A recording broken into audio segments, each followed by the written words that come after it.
Hello friends, मेरा नाम है दिव्यांश और आप देख रहे हैं knowledge in depth YouTube channel. तो आज का वीडियो शुरू करते हैं।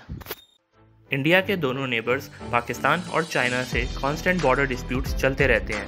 लास्ट ईयर जून से चाइना से टेंशन्स इस कदर बढ़ गई हैं, स्पेशली गलवान वैली क्लैश के बाद, कि दोनों nuclear powered neighbours almost war की कगार पर पहुंच गए हैं और सिचुएशन अभी भी पूरी तरह नॉर्मल नहीं हो पाई है। चाइना और पाकिस्तान दोनों से ख़राब रिलेशंस होने की वजह से इंडिया को भी अपने एयर डिफेंसेस को और भी ज़्यादा स्ट्रॉन्ग करने की नीड दिखाई दी और इसी नीड के लिए साल 2016 में इंडिया ने रशिया के साथ $5.43 बिलियन की एक डील साइन की S-400 Triumph air defence system की।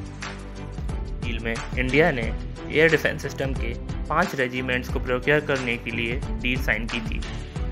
इस सिस्टम की मदद से इंडिया अपने ईस्टर्न और वेस्टर्न सेक्टर्स को पूरी तरह इम्प्रेग्नेबल बना सके against any air launched attack Pakistan और चाइना की तरफ से।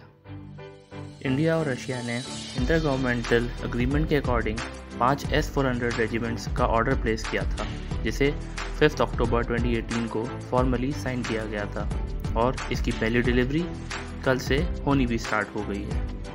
हम अगर ये समझें कि एक रेजिमेंट का क्या मतलब होता है और इसमें कितने कंपोनेंट्स इंक्लूड होते हैं, तो मैं आपको बता दूं कि एक S-400 रेजिमेंट में 2 बैटरीज होती हैं, जिनमें पर बैटरी 4 लॉन्चर्स होते हैं और इसके साथ लगभग 1000 मिसाइल्स आती हैं। इंडिया ने जो टोटल मिसाइल्स का ऑर्डर दिया है, उनमें से 70% वेरी लॉन्ग रेंज यानी 400 किलोमीटर और लॉन्ग रेंज यानी 350 किलोमीटर की कैटेगरी की हैं और बाकी 30% मिसाइल्स 300 किलोमीटर और 250 किलोमीटर रेंज की हैं। अगर S-400 के रडार की बात करें तो इसकी सर्वेलेंस रेंज 600 किलोमीटर और 360 डिग्री की है और ये एक साथ 70 टारगेट्स को ट्रैक कर सकते हैं। S-400 सिस्टम का रिएक्शन टाइम 9 से 10 सेकंड का है, मतलब टारगेट को ट्रैक करके मिसाइल डिप्लॉय करने में उसे 9 से 10 सेकंड का ही टाइम लगता है। इस एयर डिफेंस सिस्टम को एवैक्स फाइटर एयरक्राफ्ट हॉस्टाइल मिसाइल्स को हाई हिट प्रोबेबिलिटी के साथ डिस्ट्रॉय करने के लिए यूज़ किया जाएगा। इन्हीं सब फीचर्स की वजह से S-400 surface to air missile system को दुनिया का सबसे एडवांस्ड एयर डिफेंस सिस्टम भी माना जाता है। लाइन ऑफ कंट्रोल पर पाकिस्तान और लाइन ऑफ एक्चुअल कंट्रोल पर चाइना के बढ़ते हुए थ्रेट्स को काउंटर करने के लिए इंडिया ने रशिया से 5 S-400 रेजिमेंट्स का ऑर्डर किया है और ये माना जा रहा है कि इंडिया S-400 की 2 रेजिमेंट्स को LOC और LAC पर डिप्लॉय करेगा और 5th रेजिमेंट को न्यू दिल्ली को सिक्योर करने के लिए भी डिप्लॉय किया जा सकता है। और अब काफ़ी एंटिसिपेशन के बाद S-400 सिस्टम की डिलीवरी भी स्टार्ट हो गई है। दिसंबर में रशियन प्रेसिडेंट व्लादिमीर पुतिन के इंडिया विजिट में ऑफिशियल डिलीवरी को शोकेस भी किया जा सकता है। इंडिया की S-400 सिस्टम की डील बिना इश्यूज़ के भी नहीं रही है और अब जब इसकी डिलीवरी भी स्टार्ट हो चुकी है, तब भी वही इश्यूज़ अभी भी बने हुए हैं। मैं बात कर रहा हूँ कैट्सा एक्ट की। कैट्सा यानी countering America's adversary through sanctions act. ये सैंक्शंस USA का तरीका है दूसरे एलाइज कंट्रीज़ को रशिया से मिलिट्री हार्डवेयर की डील करने से रोकने के लिए। इस एक्ट के थ्रू अमेरिका उन कंट्रीज़ पर सैंक्शंस लगाता है जिन्होंने रशिया से मिलिट्री हार्डवेयर की डील की है। इस बिल को 2017 जुलाई में US सेनेट ने पास किया था और अगस्त 2017 में ये लॉ बन गया था। इस सैंक्शन के थ्रू US कंट्रीज़ को US military sale, financial support projects के लिए रोक देता है।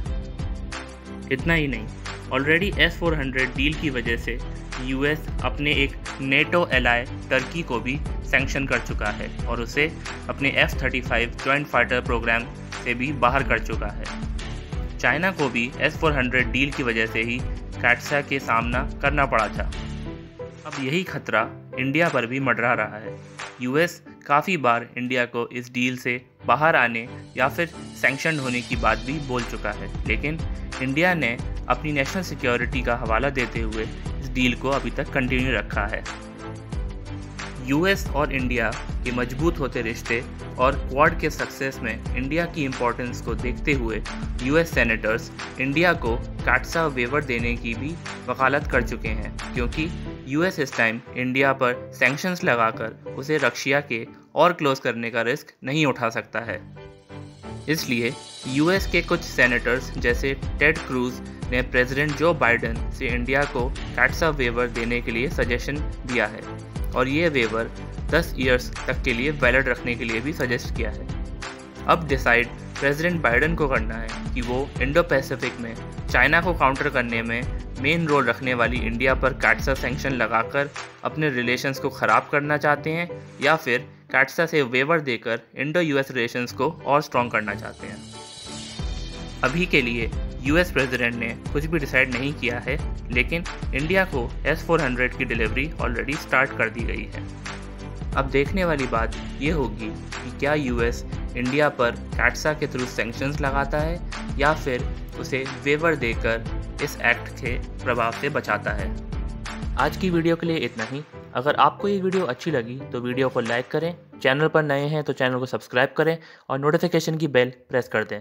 मिलते हैं ऐसी ही किसी नई और इन्फॉर्मेटिव वीडियो के साथ। Till then keep learning and keep growing.